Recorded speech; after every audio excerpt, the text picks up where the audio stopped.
प्रकट कहां से होती है? जहां पर महाभारत खत्म होती है।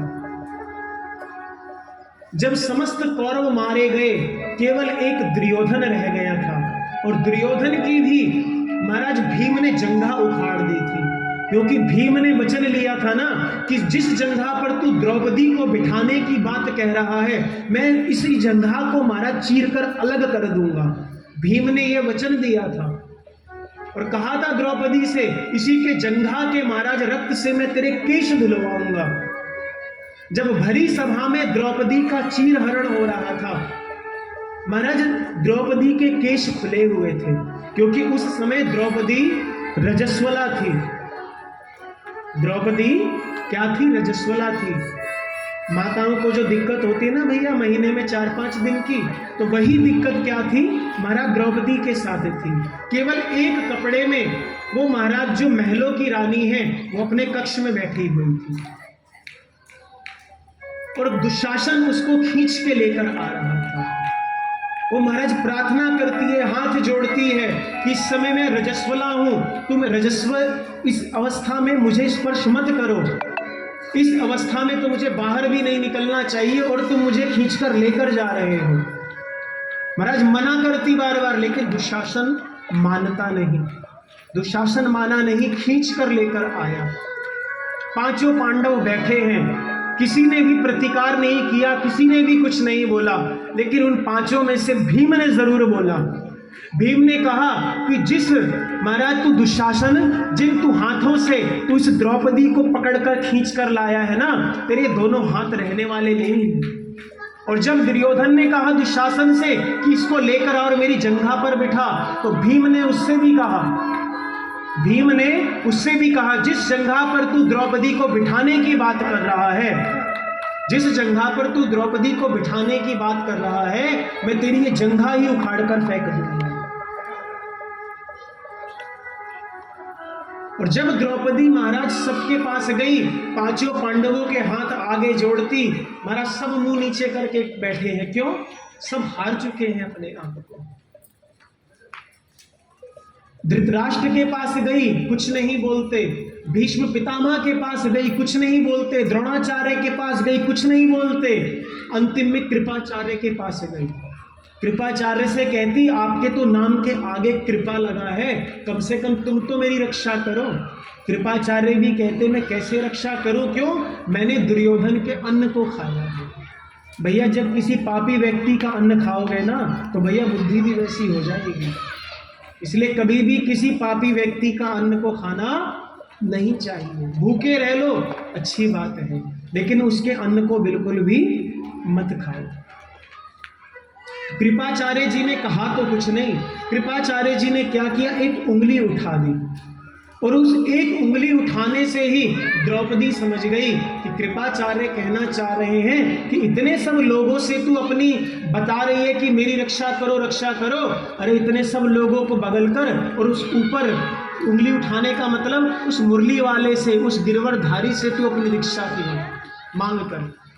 और जैसे ही द्रौपदी समझी, द्रौपदी पहले तो भैया अपनी साड़ी को पकड़ के खड़ी थी, अब तो द्रौपदी ने भैया अपनी साड़ी दोनों हाथों से साड़ी को छोड़ दिया और हाथ उठाकर कहती है, हे कृष्ण द्वारिका वासी।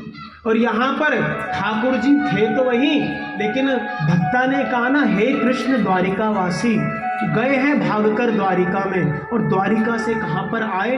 फिर उस सभा में आए, और महाराज ऐसा चीर बढ़ाया, कहते हैं 10,000 गज बल घट्यो न 10 गज चीर, और दुशासन की भुजा थकित भई, चीर भये यदुवीर।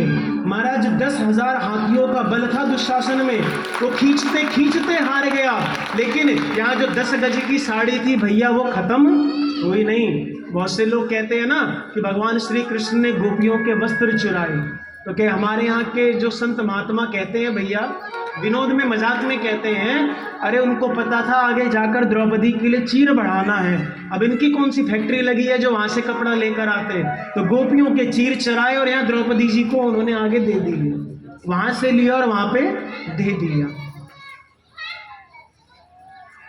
क्योंकि द्रौपदी जी ने भी महाराज जब राजसूय यज्ञ में शिशुपाल का वध किया था ना, तो उस समय भगवान श्री कृष्ण की महाराज उंगली से खून निकलने लगा। सब पांडव कहते अरे कोई चिकित्सक को बुलाओ, वैद्य को बुलाओ, कोई कपड़ा लेकर आओ, पट्टी बांधो, अनेक बातें कही। लेकिन वहां पर द्रौपदी भी खड़ी थी। द्रौपदी कहीं नहीं गई। द्रौपदी ने अपनी साड़ी के ही कोने के चीर को फाड़ा और महाराज उंगली में बांध दिया। भगवान कहते तूने अपनी कितनी कीमती साड़ी को तूने मेरी उंगली में बांध दिया। द्रौपदी जी कहती है कि महाराज ये तो इस चीर का सौभाग्य है, ये तो इस चीर का सौभाग्य है जो आपकी उंगली पर आ गए। कहती है धागे हैं अभागे जो बढ़े नहीं आगे, और भाग उन्हीं के अब जागे जो उंगली पे लागे। उन्हीं धागों के भाग्य बढ़ गए जो आपकी उंगली पे लगे, और जो आपकी तरफ आया नहीं उससे बड़ा अभागा कौन है। तो भगवान ने द्रौपदी की रक्षा करी। और जब ये दुर्योधन महाराज इसकी जंघा से रक्त निकल रहा था, मरने ही वाला था, उसी समय अश्वत्थामा आ गया। और अश्वत्थामा आके कहता है कि दुर्योधन तुमने सारा काम तो अच्छा किया, लेकिन एक काम जो था अगर तू कर लेता तो पांडवों पे हमारी विजय हो जाती।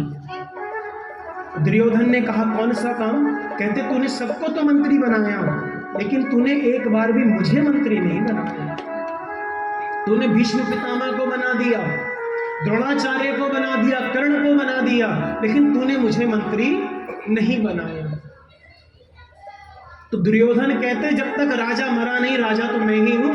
महाराज अपनी जंघा से निकलते हुए रक्त को महाराज अश्वत्थामा के मस्तक पर लगा दिया और कह दिया जा तू पांचों पांडवों को मार के लेकर आ, मैं तुझे आधा राज्य दूंगा।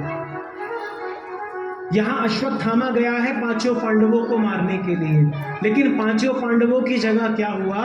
पांचों पांडवों के जो पुत्र थे उनको मार दिया।